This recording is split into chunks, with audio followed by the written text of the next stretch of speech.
Programming में कुछ values ऐसी होती हैं जो कभी चेंज नहीं होती। इन्हें ही प्रोग्रामिंग में कॉन्स्टेंट्स कहा जाता है। क्या कॉन्स्टेंट वो वैल्यू होती है जो प्रोग्राम के दौरान तब्दील नहीं की जा सकती, यानी एक बार सेट हो जाए तो हमेशा वही रहती है? बिल्कुल, कॉन्स्टेंट्स वो वैल्यूज होती हैं जो प्रोग्राम रन होने के दौरान चेंज नहीं होती। सी लैंग्वेज में कॉन्स्टेंट्स को हैश डिफाइंड डायरेक्टिव के जरिए भी मुकर्रर किया जा सकता है। ये प्रोग्राम में एक फिक्स्ड वैल्यू डिफाइन करने के लिए इस्तेमाल होता है। इस मिसाल में pi एक कांस्टेंट है। इसकी वैल्यू पूरे प्रोग्राम में हमेशा एक ही रहेगी। सी प्रोग्रामिंग में कांस्टेंट्स की बुनियादी तौर पर दो बड़ी इकसाम होती हैं, न्यूमेरिक कांस्टेंट्स और कैरेक्टर कांस्टेंट्स। न्यूमेरिक कांस्टेंट्स वो होते हैं जो नंबर्स पर मुश्तमिल होते हैं। उन्हें मजीद दो इकसाम में तकसीम किया जाता है।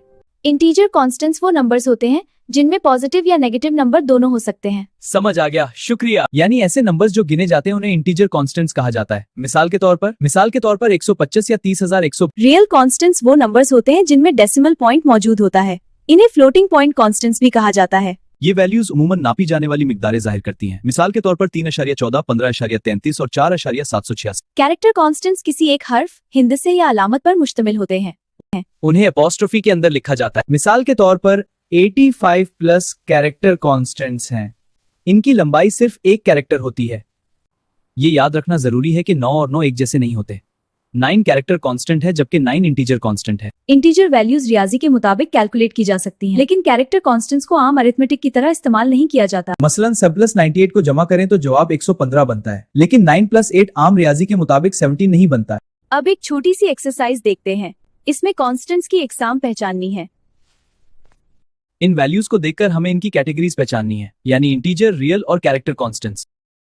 इंटीजर कांस्टेंट्स ये हैं -21, 12, 41 और 24, क्योंकि उनमें अशारिया मौजूद नहीं होता।